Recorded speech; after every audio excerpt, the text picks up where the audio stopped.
Good morning, gamers. Today is February 20th, 2017. It's Monday, and it is President's Day. So a lot of people in the U.S. who work for the government, like my wife, who's a principal, and my brother, who works for a government agency, have the day off, as well as my grandkids. But most of us who don't work for the government, we have to go to work today. It's not a national holiday that we get off. So with that in mind, I'm back here, albeit a little bit later than normal, to bring you the gaming news, the daily gaming news. My name is Greylock, and let's start with our first story, which is This Day in Gaming, and this is brought to us by Gaming Facts. I'm just going to cover the highlights. If you want to see all of these, releases that happened on this day in history, head over to GameFacts.com, and we'll go down and cover some highlights here. Back 10 years ago, exactly 10 years ago, on the Xbox 360, Crackdown was released. And on the PlayStation 3, Virtua Fighter 5. And then, on the PC, Supreme Commander. Those were some big games of the last decade, right? And then, if you want to see more, those were the highlights I saw. If you want to see all of them, just head over to GameFacts.com. And with that, Gamers Radar brings us an article about a sale on the Xbox One. It's down to $200. Wow. So let's take a look at what they have to say here. Apparently, it's a President's Day weekend sale, and Microsoft has discounted every Xbox One by $50. Xbox One S, the new and improved model, by $50, and including the Battlefield 1 bundle, which you can get for $248. The Minecraft bundle, which my grandson has over at you can buy over at Newegg for $200. Excellent. It comes with all kinds of extra stuff, including Minecraft that works both on Windows 10 and on the Xbox One. So that's really cool. And that's great. And one of the great things about the Xbox One S is there's no brick. So I take mine back and forth to the campground in the summer, because I can just leave a cord up there in the camper and plug it right in. So it's a great unit, and I really like it. With that, let's stay on the topic of sales, and there's some great sales going on at Walmart, at Best Buy, at Amazon, and this story's over at GameSpot.com, and I'll just cover the highlights here. Titanfall 2 for the PS4, $25 at Walmart. Watch Dogs 2 at Walmart, $38. The Witcher 3 Complete Edition, $30 at Newegg. Let's see what else here. Battlefield 1, $40 at Walmart. Uncharted 4, $30 at Amazon. And let's take a look at some of the Xbox One sales here. Battlefield 1, $40 at Walmart. Titanfall 2, $37, a little bit more expensive for the Xbox One. Gears of War 4, $30 at Amazon. Forza Horizon 3, $40 at Best Buy, and so on. So if you want to see all of the deals, check out this story over at GameSpot.com. And our next story, one more sale for you here on President's Day. The Xbox One, there's a new Xbox One bundle of 10 indie games that you can pick up for a limited time for $20. And so this story at Engadget talks about it, but it includes games like Thomas Was Alone, The Swapper, Stealth Inc. 2, Ollie Ollie, Nova 111, and more. And these games typically sell for $10 a piece, so to get 10 of them for $20 is cool. Normally, this would cost $100 to get all these games. So most of these games too have been reviewed extremely well.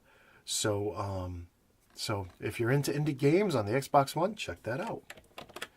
Okay, now I want to do a little review roundup. There's not a lot of news today, so let's take a look at some two major games that were out there and reviewed recently. We'll start with IGN's review of Horizon Zero Dawn, which looks awesome. This is a PS4 game, and it looks just great. And I'm just going to scroll down. You can read their whole review and watch all their videos up on their website. But basically, they said it was a 9.3. It was amazing. And that is some high praise for this game. Now, GameSpot, who is usually very picky on their reviews, at least over the last couple of years anyways, they gave it a 9 as well. So it must be pretty good if it's getting a 9.3 and a 9. So all you PS4 fans who were maybe on the fence about buying this one, you may want to just run out and get it. It looks like it's pretty awesome. So the next one we'll look at is For Honor. Now this has gotten a lot of press, and not a game for me. It does look cool, but let's see what IGN gives it here. And we will scroll down all the way down. Whoops, too far. Scroll all the way down, and they're giving it an 8.0. They're saying it's great. Despite dents in the armor, For Honor has one of the most complete melee combat systems ever experienced. So that the author has ever experienced, the author of this this article. So I also went over to GameSpot to see what they gave it, and they gave it an 8.0 as well. So pretty solid review. If you were looking forward to the game, there's with these reviews, there's no reason not to get it. These are solid reviews. Some great games have gotten 8.0s. So with that said, I want to move on to our final story for this President's Day. And that is a GameSpot story where they're talking about some comments that Phil Spencer made about the Xbox One Scorpio. He was replying to some people on Twitter. And let's just take a look at these really quick. Somebody asked, hey, do you think there's going to be enough reason to buy a Scorpio? And bottom line, he says, look, we want both our old games and new games to play so great on the Scorpio that people will want to choose to buy it.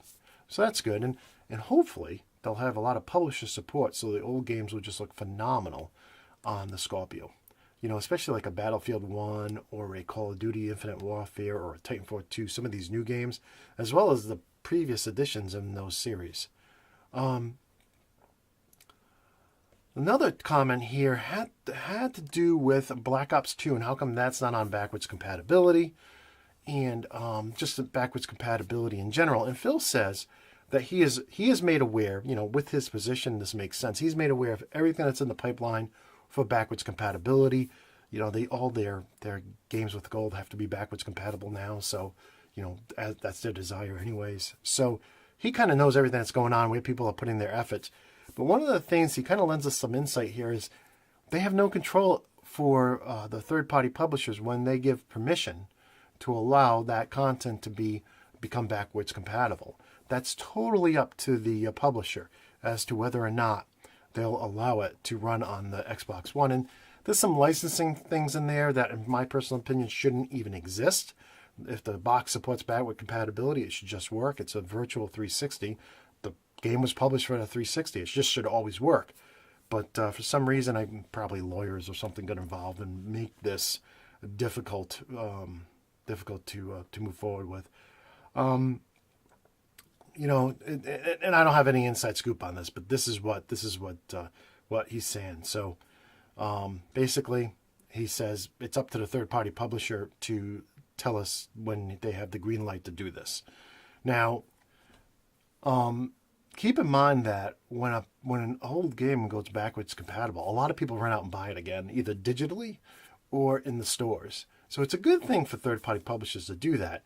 But again, they may not want to cannibalize their existing sales. I know Black Ops 3 is excelling extremely well.